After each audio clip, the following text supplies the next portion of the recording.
Hi, students, let's get started with the subject Hindi, Chapter 2. तीन बुद्धिमान। एक समय की बात है कि एक निर्धन व्यक्ति के तीन बेटे थे। वह प्राय अपने बेटों से कहता, मेरे बेटों, हमारे पास न तो रुपया पैसा है और न ही सोना चांदी। इसलिए तुम्हें एक दूसरे प्रकार का धन संचित करना चाहिए।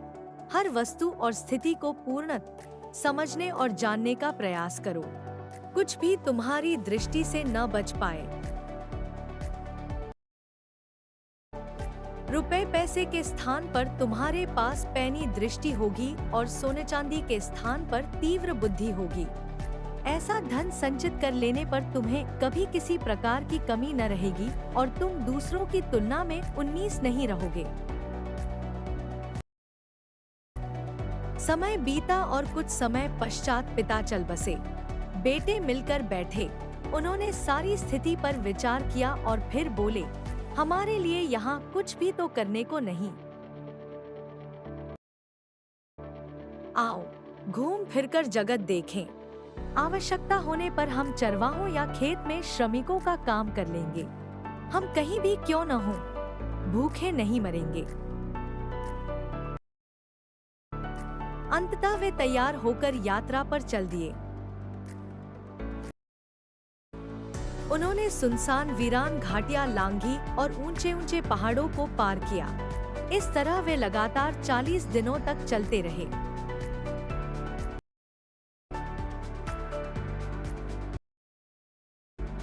वे आराम करने के लिए रुके और पुनः आगे चल दिए। अंत में उन्हें अपने सामने वृक्ष और मकान दिखाई दिए। वे एक बड़े नगर के पास पहुंच गए थे। भाई बहुत प्रसन्न हुए और शीघ्रता से पग बढ़ाने लगे। जब वे नगर के बिल्कुल निकट पहुंच गए तो सबसे बड़ा भाई अचानक रुका। उसने धरती पर दृष्टि डाली और बोला, थोड़ी ही देर पहले यहाँ से एक बहुत बड़ा ऊंट गया है। वे थोड़ा और आगे गए तो मझला भाई रुका और सड़क के दोनों ओर देखकर बोला, संभवतः वह ऊंट एक आंख से नहीं देख पाता हो। वे कुछ और आगे गए तो सबसे छोटे भाई ने कहा, ऊंट पर एक महिला और एक बच्चा सवार थे। बिल्कुल सही, दोनों बड़े भाइयों ने कहा और वे तीनों फिर आगे बढ़ चले। कुछ समय पश्चात एक घुड़सवार उनके पास से निकला। सबसे बड़े भाई ने उसकी ओर देखकर पूछा, घुड़सवार, तुम किसी खोई हुई वस्तु को ढूंढ रहे हो ना? घुड़सवार ने घोड़ा रोककर उत्तर दिया, हाँ। तुम्हारा ऊंट खो गया है ना? सबसे बड़े भाई ने पूछा। हाँ। बहुत बड़ा सा? हाँ। वह एक आंख से नहीं देख पाता है ना? मझले भाई ने पूछा। हाँ।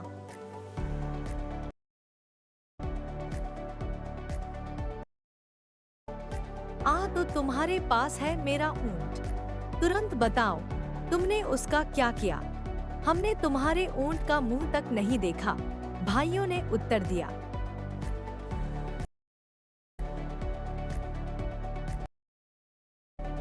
क्योंकि हम अपनी आंखों और बुद्धि से काम लेना जानते हैं, भाइयों ने उत्तर दिया। शीघ्रता से उस दिशा में अपना घोड़ा दौड़ाओ। वहां तुम्हें तुम्हारा ऊंट मिल जाएगा। नहीं, ऊंट के स्वामी ने उत्तर दिया, मैं उस दिशा में नहीं जाऊंगा। मेरा ऊंट तुम्हारे पास है और तुम्हें ही उसे मुझे लौटाना पड़ेगा। हमने तो तुम्हारे ऊंट को देखा तक नहीं, भाइयों ने चिंतित होते हुए कहा। लेकिन घुड़सवार उनकी एक भी सुनने को तैयार नहीं था। उसने अपनी तलवार निकाल ली और उसे जोर से घुमाते हुए तीनों भाइयों को अपने आगे आगे चलने का आदेश दिया। इस प्रकार वह उन्हें सीधे अपने देश के राजा के भवन में ले गया। इन तीनों भाइयों को सुरक्षा कर्मियों को सौंपकर वह स्वयं राजा के पास गया। मैं अपने रेवड़ों को पहाड़ों पर लिए जा रहा था, उसने कहा, और मेरी पत्नी मेरे छोटे से बेटे के साथ एक बड़े से ऊंट पर मेरे पीछे पीछे आ रही थी। किसी कारण उनका ऊंट पीछे रह गया और वे रास्ते से भटक गए। मैं उन्हें ढूंढने गया तो मुझे रास्ते में 3 व्यक्ति मिले जो पैदल चले जा रहे थे। मुझे पूरा विश्वास है कि उन्होंने मेरा ऊंट चुराया है और मेरी पत्नी तथा बेटे को मार डाला है। तुम ऐसा क्यों समझते हो? जब वह व्यक्ति अपनी बात कह चुका तो राजा ने पूछा,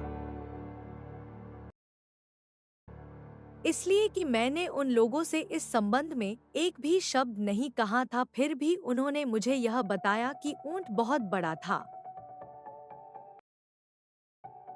और एक आंख से नहीं देख पाता था तथा उस पर एक महिला बच्चे के साथ सवार थी।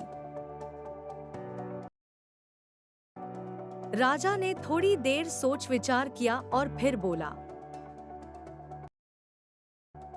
जैसा कि तुम कहते हो, तुम्हारे बताए बिना ही तुम्हारे ऊंट के विषय में उन्होंने सभी कुछ इतनी अच्छी तरह से बताया है, तो अवश्य उन्होंने उसे चुराया होगा।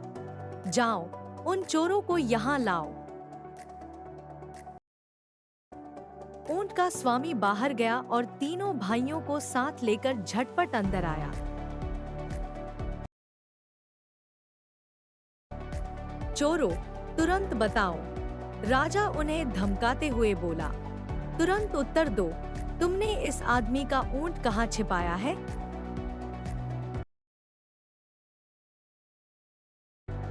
हम चोर नहीं हैं, हमने इसका ऊंट कभी नहीं देखा, भाइयों ने उत्तर दिया।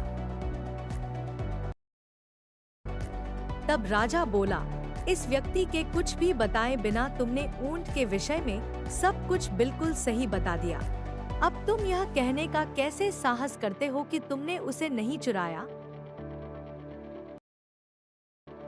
महाराज, इसमें तो आश्चर्य की कोई बात नहीं है, भाइयों ने उत्तर दिया। बचपन से ही हमें ऐसी आदत पड़ गई है कि हम कुछ भी अपनी दृष्टि से नहीं चूकने देते।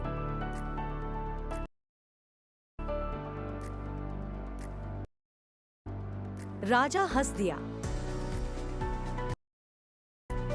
किसी को भी देखे बिना ही उसके विषय में क्या इतना कुछ जानना संभव हो सकता है? उसने पूछा। हाँ, संभव है, भाइयों ने उत्तर दिया। तो ठीक है, हम अभी तुम्हारी सच्चाई की जांच कर लेंगे। राजा ने उसी समय अपने मंत्री को बुलाया और उसके कान में कुछ फुसफुसाया। मंत्री तुरंत महल के बाहर चला गया, लेकिन शीघ्र ही वह 2 सेवकों के साथ लौटा जो एक बहुत बड़ी सी पेटी लाए थे।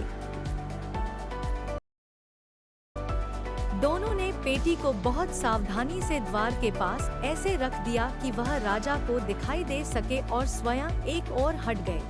तीनों भाई दूर से खड़े उन्हें देखते रहे।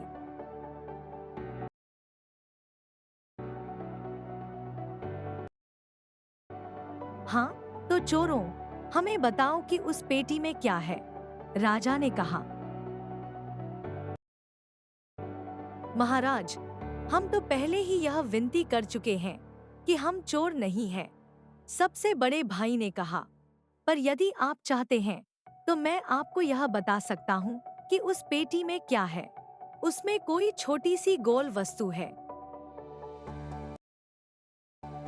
उसमें अनार है, मझला भाई बोला। हाँ, और वह अभी कच्चा है, सबसे छोटे भाई ने कहा। कंटेंट नॉट प्रोवाइडेड का आदेश दिया। सेवकों ने तुरंत आदेश पूरा किया। राजा ने सेवकों से पेटी खोलने के लिए कहा। पेटी खुल जाने पर उसने उसमें झांका। जब उसे उसमें कच्चा अनार दिखाई दिया तो उसके आश्चर्य की कोई सीमा न रही। आश्चर्यचकित राजा ने अनार निकालकर वहां उपस्थित सभी लोगों को दिखाया। तब उसने ऊंट के मालिक से कहा, इन लोगों ने यह स्पष्ट कर दिया है कि ये चोर नहीं हैं। वास्तव में ये बहुत ही बुद्धिमान लोग हैं। तुम इनके बताए रास्ते पर जाकर अपने ऊंट को खोजो। राजा के महल में उस समय उपस्थित सभी लोगों के आश्चर्य का कोई ठिकाना न था, किंतु सबसे बढ़कर तो स्वयं राजा चकित था। उसने सभी तरह के अच्छे और स्वादिष्ट भोजन मंगवाए और लगा इन भाइयों की आवभगत करने।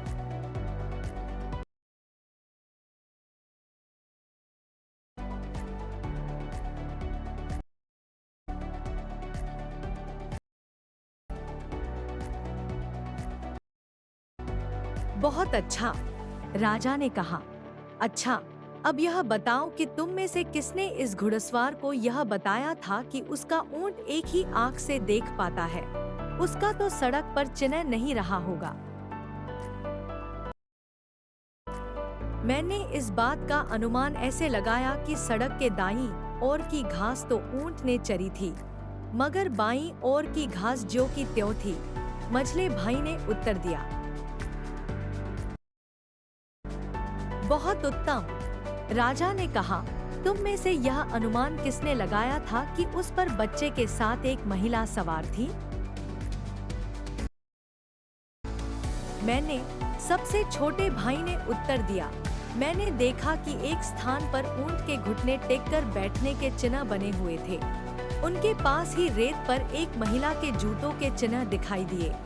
साथ ही छोटे छोटे पैरों के चिन्ह थे, जिससे मुझे पता चला कि महिला के साथ एक बच्चा भी था। बहुत अच्छा, तुमने बिल्कुल सही कहा है, राजा बोला। लेकिन तुम लोगों को यह कैसे पता चला कि पेटी में एक कच्चा अनार है?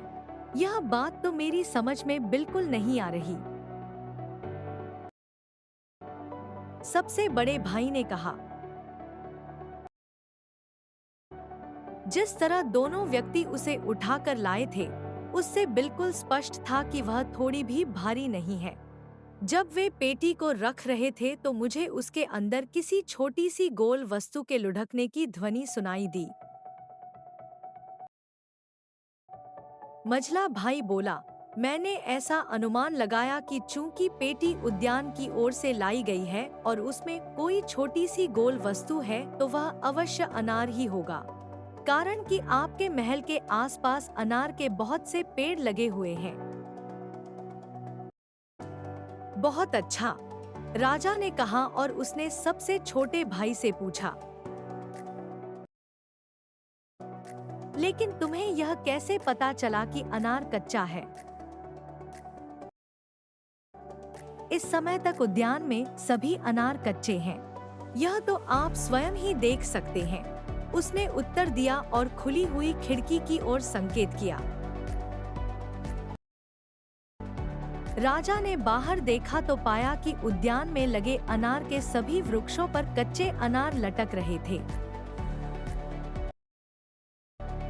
राजा इन भाइयों की असाधारण पैनी दृष्टि और तीक्ष्ण बुद्धि से चकित रह गया। धन संपत्ति या सांसारिक वस्तुओं की दृष्टि से तो तुम धनवान नहीं हो, लेकिन तुम्हारे पास बुद्धि का बहुत बड़ा कोष है, उसने प्रशंसा करते हुए कहा और उन्हें अपने दरबार में रख लिया। Thanks for watching.